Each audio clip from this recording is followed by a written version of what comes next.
আজ বৃহস্পতিবার 27 ফাল্গুন 2026 সালের 12 মার্চ। বৃষভ রাশি, বৃষভ লগ্ন, টরাস সাইনের জাতক জাতিকাদের আজকের দিনটি কিন্তু মধ্যম প্রকৃতির অতিবাহিত হবে।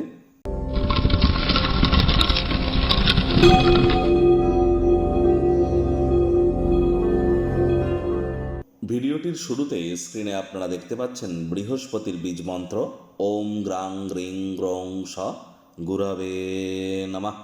সকাল দুপুর সন্ধ্যা 3 বেলায় বৃহস্পতির এই বীজ মন্ত্র আপনারা 108 বার জপ করুন। এটি আপনাদেরকে বহুলাংশ উপকৃত করবে। বৃহস্পতি কিন্তু এতদিন নিজের নক্ষত্র পুনর্বসুতে তিনি অতিচারী এবং বক্রী ছিলেন। এবার কিন্তু বৃহস্পতি মার্গী হয়েছেন, আর তিনি কিন্তু বেশ কয়েক মাস, নভেম্বর মাস পর্যন্ত তিনি কিন্তু মার্গেই থাকবেন। তাহলে যত বেশি বেশি আপনারা এখন বৃহস্পতির নাম জপ ধ্যান আরাধনা করবেন, আপনার পরিবার পরিজন, আত্মীয় স্বজন, পাড়া প্রতিবেশী, ব্যক্তিগত স্তর, দাম্পত্য জীবন, সন্তান সন্ততি সুখ, আধ্যাত্মিক চিন্তন চেতনা জ্ঞান, নাম যশ খ্যাতি প্রভাব প্রতিপত্তি ঐশ্বর্য, এখানে কিন্তু সমৃদ্ধশালী নিজেদেরকে আপনারা অনুভব করতে চলেছেন। যারা দীক্ষা নেননি ইমিডিয়েট দীক্ষা গ্রহণ করুন। দেখুন, জন্মগুরু, শিক্ষাগুরু, দীক্ষাগুরু। জন্মগুরু মানেই কিন্তু ব্রহ্ম, শিক্ষাগুরু মানেই বিষ্ণু, আর দীক্ষাগুরু মানেই কিন্তু মহেশ। এই তিনজনেই তো ইলেকট্রন প্রোটন নিউট্রন, এই তিনজনেই তো God, G O D God, generator operator destroyer. তাহলে গুরু বিনা এ জীবন কিন্তু এক প্রকার অন্ধকার, গুরু বিনা উন্নতিও কিন্তু অসম্ভব। আর বৃহস্পতি 7.5 বছরের জন্য অতিচারী হয়েছেন, তারাই কিন্তু প্রোটেকশন পাবেন, অর্থাৎ তারাই কিন্তু প্রতিরক্ষা প্রাপ্তি করবেন যারা দীক্ষিত। ভাগ্যমিটার আজ আপনাদের বলছে 6/10, ভাগ্য আপনাদের অনুকূলেই থাকবে। সম্পর্কের ক্ষেত্র এবং কর্মজাগতিক ক্ষেত্রে আপনাদেরকে একটু সাবধানতা অবলম্বন করেই চলতে হবে। দিনের শুরুটা যোগব্যায়াম ধ্যান প্রাণায়ামের মাধ্যমে করুন।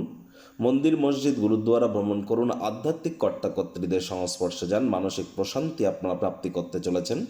কায়িক পরিশ্রম হলেও শরীর মনে সতেজতা এবং তরতাজাই কিন্তু আপনারা অনুভব করবেন। আজ আপনাদের বাচ্চা কাচ্চা থেকে থাকলে আপনাদের মধ্যে অনেকেই তাদের দ্বারা ডাইরেক্টলি ইনডাইরেক্টলি আর্থিক সুযোগ সুবিধা অর্জন করবার সুযোগ প্রাপ্তি করতে পারেন, যা আপনার সন্ততির কারণে আপনাদেরকে গর্বিত অনুভব করাবে। নতুন উদ্যোগ পরিকল্পনার পাশাপাশি নতুন নির্মাণ কার্যের শুরুয়াতও আজ করা যেতেই পারে।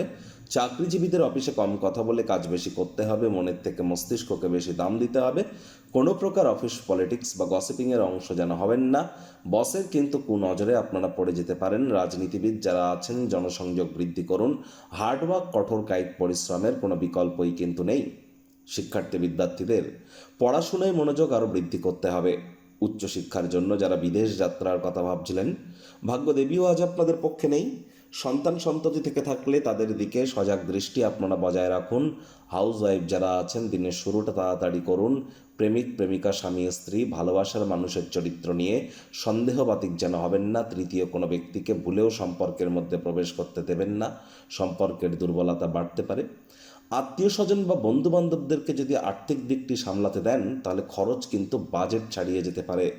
পরিবার পরিজনদের প্রতি সকল প্রকার দায়িত্ব সঠিক সময়ের মধ্যে সুনিপুণভাবে পালন করার কর্তব্য আপনাদেরকে পালন করতে হবে। শত্রুপক্ষ বিরোধী পক্ষ খুব একটি শক্তিশালী থাকছে না।